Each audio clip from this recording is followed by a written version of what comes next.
On today's show, now that we're past Christmas, who are these Dallas Mavericks? What have Luka, Kyrie, Dereck Lively, and others brought to this team? If you're checking in for the first time, this is the show for you on today's Locked On Mavs. I'm Luka Doncic, and this is Locked On Mavericks. Mavericks, NBA champions. Bang!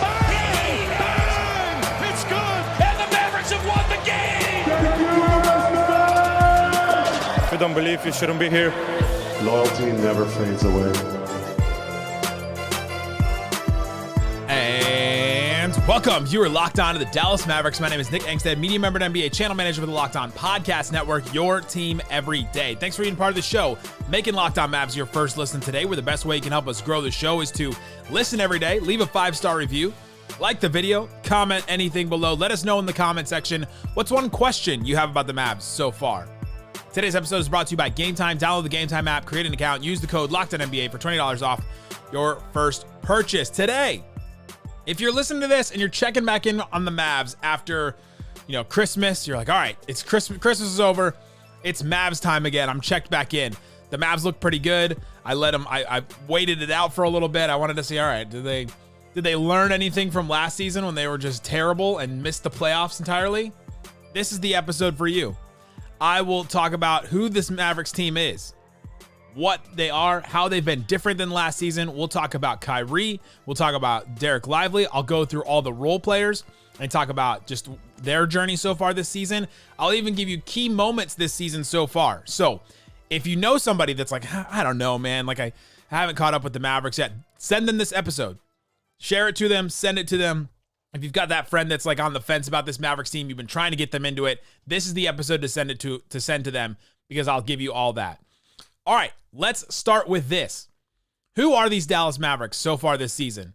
We are 30 games into the season. They're 18-12. They're 5th in the West right now. So far this season, 7th in the West has been the lowest they've been the entire season, and they were only at 7th for one day. They've been hovering around 3, 4, 5, basically this whole season. They are the 9th best offense in the NBA, and that's extremely misleading. The Mavs are 9th in offense, and their offensive rating is 119.0. Last season, the Mavericks' offensive rating was like 117, so 2 points less, and they were 6th. This year, they're 9th. Offense in the NBA right now is just taking off. Teams are putting up the Pacers, the Sixers, the Celtics, and the Bucks, and the Hawks all have 120 offensive rating. That means they're scoring 120 points per 100 possessions. Offense is off the charts right now. Teams are so efficient. They've leaned into offense. They've found ways to score in multiple ways. They've basically solved offense in the NBA. The defensive rules over the last 10 years or so that have been implemented have changed things. The three-point shooting has gotten so much better, so much more efficient. And so this Mavs team is a good offensive team. Compared to everybody else, though, holy cow, everybody else seems to have taken this other step forward. The Mavs have also been pretty injured, and so we'll talk about that. They're the 9th best offensive team. They're the 23rd defensive team. The number is also a little bit, it also skews because you're like, okay, 23rd, that means there's only like 7 teams worse than them right now. They have 117 defensive rating, but considering how bad or how good offense is, the number maybe not be as bad. The Mavs can improve, but again, they've been injured. They've been missing a lot of guys. Josh Green, Maxi Kleber have missed a ton of games now. Dereck Lively has missed some games here and there, and when Dereck Lively misses games, the Mavericks have not been as good. So that's where the Mavericks are right now. They're 5th in the West, 9th offensive team, 23rd defensive team, so kind of the team we've been used to. Really good offense, not so good defense, below average defensively. They've been good in clutch games. They're 10-3 in clutch games so far this season. Second best record in the NBA. When it comes down to it, last 5 minutes, 5 points or less, the difference between the two scores, the Mavs are one of the best teams in the NBA so far. And everything shows it. And the reason is because of Luka, and I'll talk about him in like 30 seconds. The Mavs are also playing faster. They're 8th in the NBA in pace, so they're pushing the pace a little bit more, especially off of live rebounds, off of steals. They're trying to push the pace. That's been an emphasis for them since the beginning, since the summer, since training camp. They've been talking about that publicly, openly. They want people to know. They're 8th in pace this year. Last season, they were 28th in pace. 2 seasons ago, when they made the Western Conference Finals, they were 30th in pace. Now they're 8th in pace. So they're pushing the pace a little bit more, but they have not, the half-court offense has not been hurt by that either. This Mavericks team is also a team that takes care of business. This year, they're 12-2 against teams that are under 500. So teams that have a record that is under 500, and they're 6-10 against teams that are over 500. So they've really taken care of business when they see a Portland, a Memphis, except for that one time, a team that they should beat, basically. They beat those teams for the most part, and that's been really good. The reason that a lot of these positives have been positive is because Luka Doncic is on another level. He has really taken the step up. He has a career high in points per game, 33.5. Assists, almost 9.5. Steals and blocks per game, he's at a career high. He's averaging about 2 steals and blocks combined, or stocks, or whatever you want to call it. Career high in three-point percentage, 38.7%. Career high in free throw percentage, 78.5%. He has been so good. He's on another freaking level right now. If you watched the Christmas Day game, you saw it. You saw just how much of a different level he's on. That 50 bomb that he dropped is just indicative of what he's done this season. He can get to his spot whenever he wants to. He can play make out of anything. No team has any kind of defensive scheme that he looks at and goes, I don't know how to deal with that. Oddly enough, the Bulls were the one team that threw a defensive scheme at him that was kind of tough. And it's just because they were really connected. They had I thought they had a good game plan against him. And Luka had maybe one of his worst games of his entire career in that game. It was just very strange. And then he also had a really bad game against the Pelicans. That one really, you can't really describe. But other than that, he scored 20 points in every other game besides those 2 games. He is on fire right now. He has put an emphasis on his conditioning. He has hired a team, 3 people, to be personal trainers, nutritionists, athletic director kind of thing, just for him. He has really invested and emphasized his body, his conditioning. So the past where people have made fat jokes and made out of shape jokes, he's not there. He is in the best shape, probably the best shape of his life right now. And it's awesome to see. He's playing a ton of minutes, career high in minutes so far too. He's been playing a ton of minutes lately. He's played 40 minutes in 8 games already this season. 8 out of the, how many has he played? Luka has played 28 games. So 8 out of the 28 games, he has played over 40 minutes. That is pretty crazy. That's a ton of minutes for a 48-minute game. Luka has been awesome. His defense has been back to where it was 2 years ago. He's much more active. He's much more engaged. There have been times when it wanes for sure. I mean, they throw him on guys that are not necessarily the best offensive players. They quote unquote hide him on players because he has such a high offensive load that he needs to carry. But he's been much more active, trying to stay in front of guys, making sure he doesn't fall asleep, getting back on defense. That's been a big emphasis for him this season, no matter what Locked On NBA tells you. Shout out to Matt Moore. But he's been much better on that end, especially compared to last season. If you watched last season and you looked at Luka, you'd say that's one of the worst defensive players in the NBA. And I would have said that too. I said that about him. He was very bad last year. But he's much more motivated this season. He's in much better condition. He's got this motivation for the Mavericks to make the playoffs again. He doesn't want to miss the playoffs again. He's taken a step up as a leader on this team, and he had to be better defensively for everybody to believe him as a leader. He's also complaining to the refs less egregiously. I'll put it that way. He still complains to the refs. That's been a big complaint about Luka his entire career, that he complains to the refs too much, that he doesn't get back on defense because in mid-trot back on defense, he's complaining to the refs. Yes, he will still complain to the refs. He still gets texts. He's gotten some texts this season, some of them not warranted, but some of them definitely warranted. He's been doing it less egregiously, though. It doesn't come every single play. It's not where you watch it and go, dang, I'm embarrassed for my kid to watch him because I don't want him to take his mannerisms off of this game. He's been doing it less egregiously, and I think that has taken the step forward. And so that's why the Mavericks are 18-12. They're 5th in the West. They have a good offense and a below average defense. They're a better clutch team. They're taking care of business, and it's all because I think it starts with, at least, Luka Doncic being better this season. Coming up, let me tell you about the goals for this season. At least the goals I have that I think the Mavericks have too. We'll talk about Kyrie, Dereck Lively, telling you all about this Mavericks team and more coming up.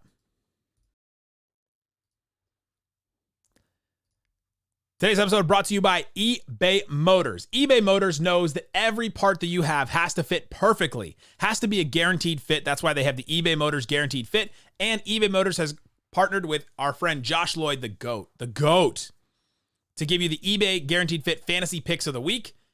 This week, so Josh Lloyd texts me these names. He's like, all right, here we go. Here's the names. Actually, he emailed me. Here are the names of the guys that I think you should pick. And one of them was Dante Exum, and I was like, we're talking about Dante Exum all week. Jason Kidd said that when healthy, the Mavs are still planning on starting Exum. His shooting will regress, but that role is enticing. I completely agree. We'll talk about Exum a little bit later in the show, but he has been awesome this season in the starting lineup. Jason Kidd has said that he's going to continue to start him, and I agree with that move. I think that that's been a really good move. Start Exum. I think he's going to have some opportunity. We don't know when Kyrie is coming back, and so he'll continue to have that opportunity as long as he's playing, and he will continue to earn these minutes because he has. So, just like Dante Exum is a good fit for your fantasy team, eBay Motors has the best fits for your car. They've got brake kits, LED headlights, roof racks, bumpers, whatever your car needs, you can get it at eBay Motors. Go to ebaymotors.com to keep your ride or die alive. And eBay Fit Guaranteed is only available to U.S. customers. Eligible items only. Exclusions apply. Uh-oh, guess what day it is? Thanks, everybody, for hanging out with us on Locked On Mavs, being part of the show, part of the Raccoon Squad, listening every day. If you listen, you're part of the Raccoon Squad. That's just how it works. You carry a card, and that's it. If you want to support the show, text me, get text alerts from me, get more bonus content on the Mavericks. I just sent out a film review where I watched the end of the third quarter and the fourth quarter. I watched the entire thing, and I go through, I watch it with you. I'll pause stuff. I'll point out things. We'll do all that kind of stuff. We'll have fun. We'll laugh with it. And if you want to get that kind of stuff, subscribe to the subtext. Click the link in the description. Text the number. And you'll get, you can do it. There's a 2-week trial, I think, if you want to try that too. You don't have to pay for it at first. You can try it, see if you like it, and then see what happens. All right. Who the Mavericks are. We talked about Luka. He's been so great this season. I think the goals for this Mavericks team start with Luka and Kyrie. I think they have 3 goals this season. What are Luka and Kyrie? What are they? What is this duo? Is this duo a title-winning duo? Can we look at this duo and figure out what they need around them, right? That's all in this question of what are they? I think they got to figure that out this season. And that starts with those 2 guys. Luka has taken this next level. Kyrie has, we'll talk about him in a second, but Kyrie has been pretty good for his standards, but he's been injured. And so we haven't really had a lot of time to figure that question out yet. The next one, who is ready for a title run next season? Hypothetically, the Mavericks want to make a title run next season, and they should. They should be looking at it this season, but I don't think they're quite there yet. So if they say, all right, we're going to legitimately try to contend for a title next season, who is ready? Can Dereck Lively be trusted? Can Grant Williams be trusted? Can Derrick Jones Jr. be trusted if they bring him back? Can Dante Exum? Can Seth Curry? Can Jaden Hardy? Like, they're just going down the list of all the guys they have on the roster to figure out, all right, who do we have and what do we need to do? Because the next thing they need to do is load up for the next move. I believe, and I said this a couple of weeks ago, the move for the Mavericks, they will not make a big trade in this season unless one randomly pops up. They will not make a big move until the 2024 offseason. When the 2024 offseason comes, the Mavericks will, after the draft, around free agency, the financial calendar will change. The Mavericks will have 3 first-round picks available to them. The expiring contracts of Tim Hardaway Jr. and Rashawn Holmes. They'll have Maxi Kleba as well, making like $11 million over the next 2 years after that. And that all that combined gets you about $40 million. $40 million in salaries, plus 3 first-round picks, plus Jaden Hardy, plus Omax, plus whoever else you want to throw in there, can get you something good. And that's why, if they can get something good with that, they're trying to contend for a title next season. That's where I think this is going. So I don't think they can win a title this year. Luka is, hey, if you don't believe you shouldn't be here, that's in the intro. Like that's been Luka's whole thing. But I think those are the goals for the season this season. Kyrie Irving this season. If you're going to do a report card, you give him an incomplete because he's been injured a lot this season. He's played in 17 of the 30 games. He's missed 13 total games. He's missed 9 straight now with his foot injury. There's a freak accident where Dwight Powell fell on his foot. He had already been dealing with foot injuries, and so now he's dealing with this. He was in a boot for a while. Now he's out of it. He's been warming up lately, and so it seems like he's ramping up to coming back, but we haven't heard anything, no timetable or anything like that. He's averaging about 23 points, about 5 assists. He had one really good game. He had 39 points against the Bucks in November. That was a really good one, but his offense has been solid and helpful. I will say that. but it has not been like game-changing or even up to par with what Kyrie has done in the past. And so we're still kind of waiting for Kyrie to emerge. He's definitely been helpful and definitely in some fourth quarters where he turns it on. But again, we just haven't seen a lot from him. And so that's kind of been incomplete from him. Dereck Lively, though. Oh my gosh. If you're checking in back on the Mavericks right now and you're like, who is this guy? Dereck Lively was one of the number one high school players coming out in his class. Played 1 year at Duke last year. Had this calf injury that kind of held him back. There was some weird depth chart things where he wasn't playing as much. He was playing like 20 minutes a game. He averaged like 5 points, 5 rebounds. Didn't really make as big of an impact as everybody had hoped. Seemed like it was kind of a bust. Goes 12th to the Mavericks. The Mavs trade down. They grab him. They bring him in. And he has been awesome. Everything they could have wanted. And better than any of us thought he was going to be this early on. The Mavs played him in Summer League. He looked okay in Summer League, I thought. And then they asked him to come to the Mavs facility in August. So he comes to the Mavs facility early. He could have just continued on his summer vacation, basically. And comes to the Mavs facility, him and Omax, and they just work. Mavs come to training camp in September, and Lively and Omax had already been there for a month, working with everybody, trying to figure out what their role is. They knew that they were going to be called upon to play. And the Mavericks needed one of these two guys to really pan out, either Omax or Dereck Lively. Luckily, it was Dereck Lively because that was a bigger need. This center position. How long have the Mavericks needed a center? A center that defends the rim, a center that rebounds, a center that runs the floor, a center that can finish, a center that can pass. His passing ability has been a revelation for the Mavericks. You saw it in the Christmas Day game. Luka gets double teamed more than anybody in the NBA by far. Dereck Lively usually sets a screen for him, and then when he rolls down the court, Dereck Lively's defender usually stays with Luka. That creates the double team. Dereck Lively's all by himself at the free throw line. Luka passes him the ball. Dereck Lively has to make a decision. And the Mavericks have trusted this 19-year-old rookie center with one of the most important offensive decisions that they've had in games. To take the ball to the basket, to pass, to make the right pass, to do something with the ball, or to get it back to Luka in some way. And at the start of the season, first like 10 games or so, he was just making the right pass.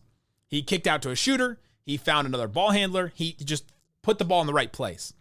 Then around like the OKC game, this is a big one. We'll talk about this in the key moments.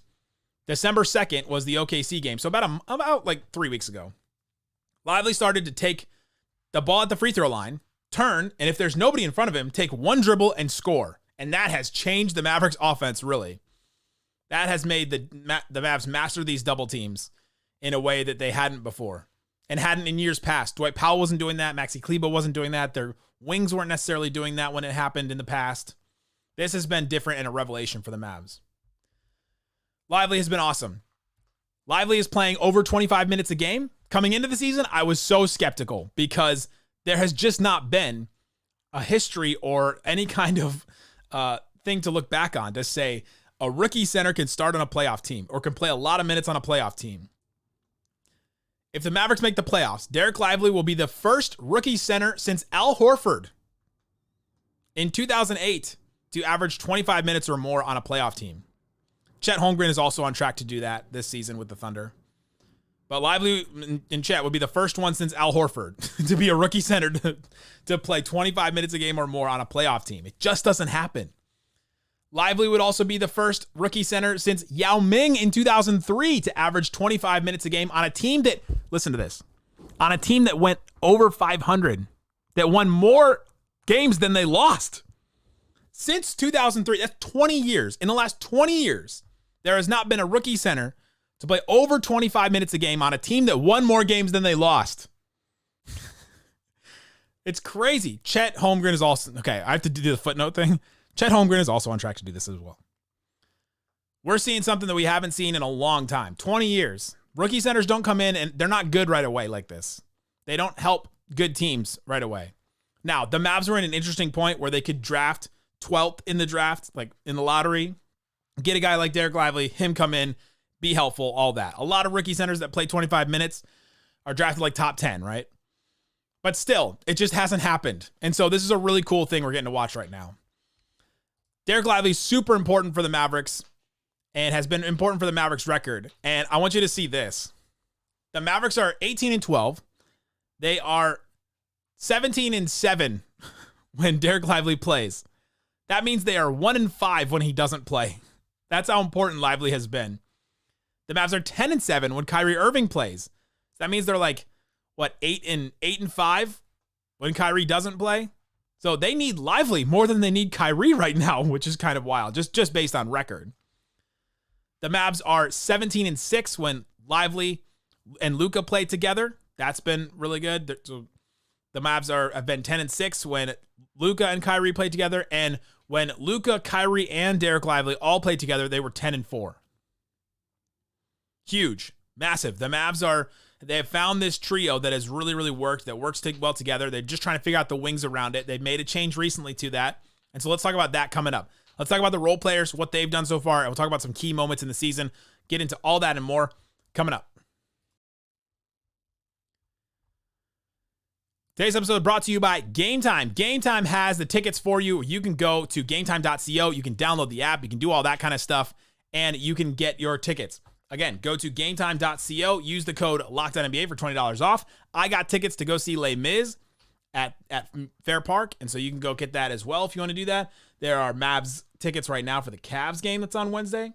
There are Dallas Stars tickets, Dallas Cowboys tickets. There's tickets to the Cotton Bowl, Missouri versus Ohio State. You can go see that game for $60. It's pretty good.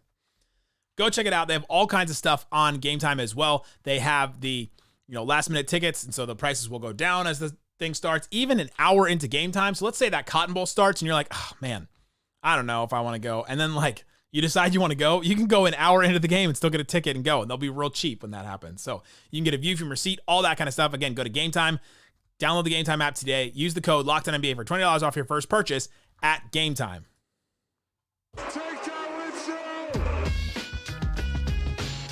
Thanks, everybody, for hanging out with us on Locked On Mavs, being part of the show, part of the Raccoon Squad. All right, let's talk about some role players.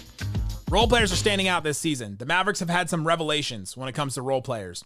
We've talked about Luka. We've talked about Kyrie. Dereck Lively is like a unique role player in that he's a rookie and has been like an anomaly for the Mavs. But the guys around him, the first one you think about is Derrick Jones Jr. He has been awesome. Before the season, I thought Josh Green was going to start for the Mavericks. Jason Kidd, before the season even started, said it's not going to be him. It's going to be Derrick Jones Jr. I was a little skeptical, and he has been great. He's hitting threes in a way he never has in his career before. He's shooting about 37%. He's never shot better than 34%, and he's taking 4 a game. He's never took more than 2 a game. So he's getting way more open threes, and he's knocking down open threes as well. He's had more games where he's scored. Let me count these up real quick. All right. 1, 2, 3, 4, 5. 5 of his top 8 scoring games in his NBA career have been this season so far. We've played 30 games. He's been in the league 7 years. He's scoring off of the attention to Luka, the attention to Kyrie. He can get to the rim. He's a high flyer. He won the dunk contest a couple years ago. And he's just been great. He's been a revelation. His defense has been pretty solid. He's able to stick with some ball handlers, and he's able to play some help defense. And I think he's been really good, a revelation, really solid in that spot. He's going to continue to have his starting spot. So he came in, took it, and he has kept it, even with Grant Williams. And we all talked about how we thought Grant Williams was going to be great for this team. But going forward, Jason Kidd has said Derrick Jones Jr. is going to start with this guy, Dante Exum. Go and give it to you. Exum has been amazing. Exum was not in the NBA the last couple of years. Remember, he got drafted top 5 in 2014, all that time ago. He played for the Jazz for a while, had some injuries. Then he played for the Cavs. Then he left the NBA for 2 years, went to the EuroLeague, played in Spain and Serbia, and then came back this year, and he has been a revelation for the Mavs. He kind of emerged around that, let's see. He emerged around 3 weeks, 2 weeks ago or 3 weeks ago or so. Kyrie got hurt in the Portland game, and Dante Exum stepped up, had 23 points, 7 assists in that game. He's been their third ball handler since then. He started with Luka. The Mavs are 7-3 when he starts so far. He's been really awesome in the games that he's played so far. He's finding his 3-point shot. He's shooting 43% from 3.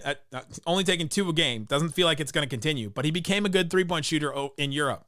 And so that's been awesome to see. Dante Exum has been awesome. He's also been awesome on defense. You saw it against Booker on Christmas Day. He just really bothers ball handlers. He's been just really active and just like ton of effort, just a ton of effort in what Dante Exum does. Tim Hardaway Jr. has been kind of a secret, like the Mavericks season wouldn't be going this well without Tim Hardaway Jr. He's averaging 17.5 points a game. That's third on the team by a good margin. He's playing about 29 minutes a game. He's coming off the bench. He should be in the running, if not the number one player for Sixth Man of the Year right now. He's not shooting that well, but what he is doing, he's as compared to what he's done in the past, shooting 36% from three on about 9 a game. Usually, like, good for him is like 40, 38, 39. So he's shooting a little bit lower than what you'd think, but he's been able to create some shots and create some offense here and there. And when he can do that off of the attention that Luka and the attention that Kyrie get, that's so helpful for the Mavericks. So he's been good. He's been playmaking a little bit more this season, and he's been getting the bucket a little bit more and making better decisions than he has in the past when he decides to drive and when teams try and like close out on him. So he's been good. Grant Williams has had some ups and downs. Started the season shooting like 50% from three the first 10 games. He was killing it. He was like shooting the lights out. And then his three-point shooting has kind of fallen off. He's now at like 39%, which is still really, really good on 5 threes a game. He's averaging about like 9 points. He was supposed to be the guy to come in, be that defensive wing, be the big body at the power forward or the 4 spot that the Mavericks need, could just like fill in and that be it. And he hasn't really necessarily filled that. He's been sent to the bench now by Jason Kidd, and Dante Exum and Derrick Jones Jr. have filled those roles. They just fit a little bit better with the Mavericks. I don't know that's necessarily they've played much better, but they've had better games than him and definitely produced more than he has so far. His defense has been helpful, but yeah, he hasn't been as good as maybe some people hoped in him taking a step up from Boston. He's been about as good as he was with the Celtics last season. Look at those are like the main role players. You look at Jaden Hardy and Josh Green. It feels like they've been a little bit more disappointing than they were last season. Josh Green has only played 18 games, so he's missed a bunch now with this elbow injury. He should be coming back soon, but he hasn't been as good as people had thought. Jaden Hardy doesn't seem like he's really taken a step forward so far. He's played sparingly. He's had really good moments this season for sure. He's closed games for the Mavericks when they've needed him. He's had a couple of games where he hit 5 threes, so he's been pretty solid. Let's talk about some key moments this season so far, because I think these are important if you're just checking in on the Mavs. Game 1 of the season, Mavs versus Spurs. Dereck Lively, 16 points, 10 rebounds. He comes off the bench in that game. He outplays Wembanyama one-on-one, and he becomes the Mavs starter. I think that's a very key moment this season. The next game, October 27th, Luka has the Luka Don flick, the game winner against Brooklyn. If you haven't watched it, it is insane. He's pinned on the sidelines, does a little like hook shot, flick shot for 3, hits it, and the Mavs win the game. Wild. October 28th, the day after that, Isaac Harris did leave Locked On Mavs. So if you've been wondering that, if you've been sitting here going, where is the other guy? Or where's Isaac? Isaac did leave the show. He had, 2 young kids. He had some health concerns that he needed to address, and the Mavericks offered him a little bit bigger of a role. So he's working part-time for the Mavericks now, doing some content for them. You can find him over on the Dallas Mavericks YouTube channel and all that. So that was a key moment. That was a key moment in the season, definitely for me. November 29th, so a month after that, Mark Cuban sells the team. He's like, I got Isaac Harris. I got him. He met with HR, and now I can sell the team. But Mark Cuban agrees to sell the team to Las Vegas Sands. That was a huge deal. You can go check out our episode about that to hear more about that deal, but that was massive. December 1st, Luka's fiance has a daughter, gives birth. And since then, Luka has been averaging 37 points, 9 rebounds, 12 assists, shooting 49, 39, and 80% splits. Field goal, 3-point, free throw. Killing it. Just amazing. Father Doncic has been amazing. December 2nd, OKC. The Mavs lose this game. They're down by like 20 at one point. They go on a 30-0 run in the fourth quarter. They do lose the game, but it felt like something unlocked that game. Lively unlocked the attacking the basket off of the double teams. Lively had 20 points, 16 rebounds, and 7 blocks in that game. It just felt like the Mavericks, something clicked with this team, and they say, okay, we can beat anybody, really. December 6th, Luka wears a headband for the first time. Big deal. Big deal. Headband Luka has been very good. He's worn the like soccer style, like the thin headband for a while. The other night he wore like a thicker headband. Big deal. December 8th, about 3 weeks ago or so, Kyrie Irving has his foot injury. He's been out since then. That's the game. That was the game against Portland. Dante Exum also emerges in that game. And since then, the Mavericks have been kind of rolling with this group that's down one All-Star and been down Dereck Lively for a little bit too. Those are the key moments of the season so far. That's the Dallas Mavericks. Let me know in the comment section what's one question you have about the Mavericks so far. I'm curious to see what some of those are. I'll answer all of those if I can. We'll be back tomorrow. Me and Slightly Biased will have the post game for you against the Cavs. Guys, thanks for listening to Locked On Mavs. Peace out. Boom.